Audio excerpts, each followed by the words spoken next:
When it comes to assembling military might, no army is complete without its vehicles. The slightly less stupid mechanics of Yak Society have put their horns together and invented all sorts of useful vehicles to move squadrons around, execute unique strategies, and deal some serious damage. Speaking of dealing serious damage, the tank. Legend has it that the first ever model of a Yak tank was powered by a powerful engine.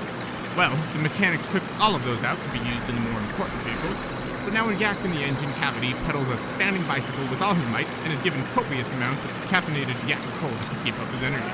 Yakka-Cola is some potent stuff, so the tank can move 8 units per turn, putting it in 3rd place in the fastest vehicle competition, right behind all 2 of the other vehicles that come with the base military kit you purchase. Not only is it pretty fast for its size, it is also pretty durable, having 8 HP. The main cannon inside fires rounds at an impressive 8 units, and due to the sheer size of the shell, the tank cannon can trade a measly 2 energy points for an impressive 3 damage. So long as the Yak inside the tank can guess where to shoot properly. It's kinda dark in the cockpit, and a window would really take away from the intimidating appearance of the vehicle. The chopper is without a doubt the most mobile piece of equipment in your arsenal, besides just rolling a yak down a hill, an occurrence that is far too common. The chopper has the capabilities to move 12 units at the cost of only 1 movement point. For you math experts out there, this is, more than you can move with any regular yak. It also has the means to hold 3 total yaks, 1 pilot, and 2 gunners. The gunner seats will allow you to move your kill-hungry yaks all over the battlefield, shooting every step of the way. Do be wary, though. Most yaks are unable to see very far due to poor eyesight. This can lead to some unforeseen casualties, so make sure to follow your ABCs. A. Don't. B. Aim. C. At your own troopers. With such high movement speed and destructive capabilities, surely this vehicle has no flaws, I hear you saying. And to that, I'd say you are correct. This vehicle is perfectly designed with 0 flaws to its name. It long followed the Yak Air Force's slogan of, which roughly translates to, furthermore, none shall fly as we have flown. Though this vehicle is without a doubt perfect, the Yaks who manufacture it are not, meaning its impenetrable exterior hull is made very penetrable with only 6 HP to its name. Even with its low HP, this vehicle is without a doubt the most vital piece of air equipment that any Yak has designed, and it would take something falling out of the sky to dethrone it as the most pivotal air transportation. Sometimes it's hard to get your battalion of yaks to hold a steady march. They'll be getting distracted by every piece of grass that looks edible, and they may even get their horns caught in shrubbery and whatnot. To avoid this, the Yak government issued the production of a kinda quick, nearly safe method of transportation, the shuttle. With the shuttle, your yaks will be traveling in style at the speed of 10 units per turn. That's over the speed limit in most Yak counties.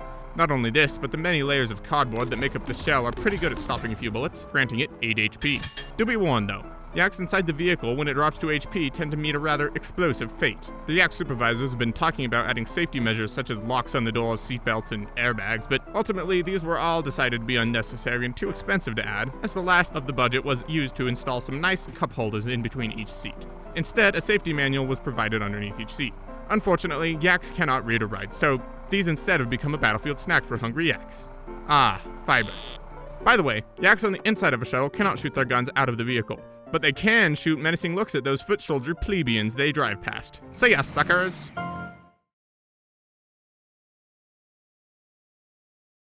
Ah, the tower. Every battlefield must have a tower. After all, how else would you know where your base is? A flag? Beacon? French? Crazy talk, I tell ya. Every base must have a tower that takes 10 to 14 months to build before any such battling can commence.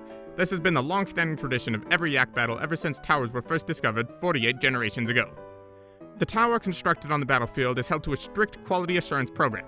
This program makes it so each tower has exactly 6 HP and stands at exactly 8 units high. 47.67 horns for those of you who use the long outdated Imperial measurement system. At this height, Yaks are able to shoot over almost anything and even have the ability to shoot 3 units further than they could previously. This is, of course, due to every Yak's intense fear of heights, which leads them wanting to get the job over much faster than previously, becoming an even more effective shooter. In military school, they call that motivation.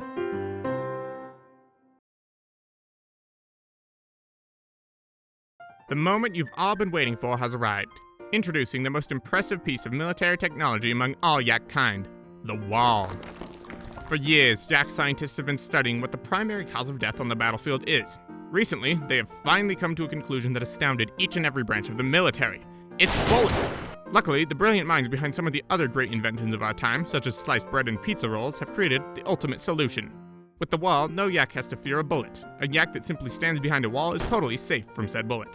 Comprised of layers upon layers of bricks, each measured and sanded to a perfect weight and thickness and grouted with the finest cement the yak society can offer, the wall has been engineered to perfection. Each time a yak proposes a redesign for a wall, they are totally stumped due to the endless hours that have been poured into perfecting this impressive marvel of engineering. Each faction among the yak civilization puts the greatest effort into their walls, going so far as to blend and create dyes that match the very color of their fur to the exact hex code. This dye is then applied in the form of an eco-friendly, long-lasting, weather-resistant paint that layers each wall spotlessly, ensuring not a single imperfection is left among the sturdy walls. Each wall has a varying amount of HP depending on the size. Most yaks won't even shoot at a wall, but those who commit this great offense would find that the small wall and L-shaped walls each have 4 HP, and the U-shaped wall and large wall each have 8 HP. Each wall created on the battlefield is given the most prestigious award that any yak can get, cementing them in the Hall of Fame of military technologies.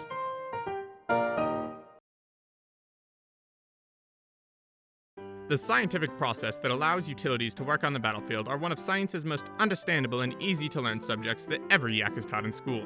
To keep it short here, basically every yak is given access to a pocket dimension. That is, a dimension that fits in their pocket. At the other end of this dimension is a quantum-powered macro KEWQ. This KEWQ then forwards its energy to the non-static endoplasmic Einstein-Rosen bridge of a forwarding molecular pathway, allowing the yaks to place any sized object anywhere with ease. It's that easy. The turret is the first utility to be utilized on the battlefield after the pocket dimension's discovery. Its origins are unknown, but until these devices of mass destruction stop coming out of the pocket dimensions that each yak uses, we will continue to use them.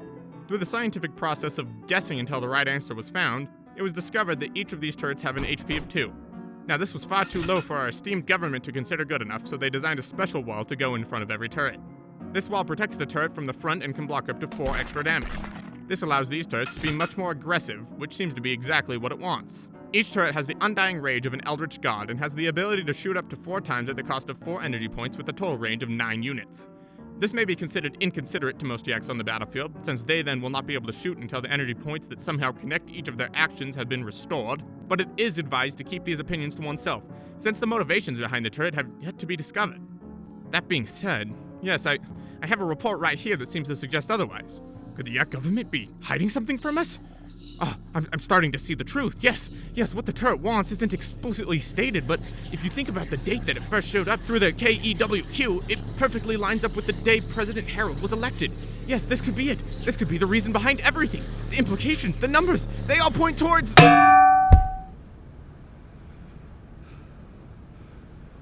Yakage. Not this again.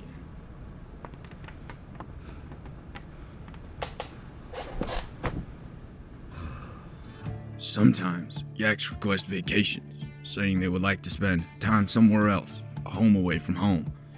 Well, they won't be permitted those vacations anytime soon. But the yak military officials did create something that could be called a home away from home, the portable base. Sometimes, your own base just isn't enough to get the job done. You'll find your tower was constructed too far away from the enemy bases to be of use. Or that you installed your perfect walls in a way that didn't allow them to see their battlefield use. During occasions like these, certain commanders like to employ the use of their portable base. By simply reaching into their pocket dimension, a yak in your army can deploy a mini tower and 2 small walls anywhere they'd like in an instant. Originally, the tower and walls were designed to be just as big as your home base's own facilities. But unfortunately, things the yak government put into the pocket dimension tend to shrink. Probably just a simple case of quantum temporal fluctuation compression, QTFC for short. Theoretical effect arising from the unstable nature of spacetime at the quantum level. But that's neither here nor there. In the end, the tower has 5 HP and the walls have 4 HP. Due to its stunted size, the tower only provides an extra 2 units of range to its yaks, of which there can also be only 2 atop it at a time. But it does grant these yaks the ability to shoot over walls like its larger counterpart.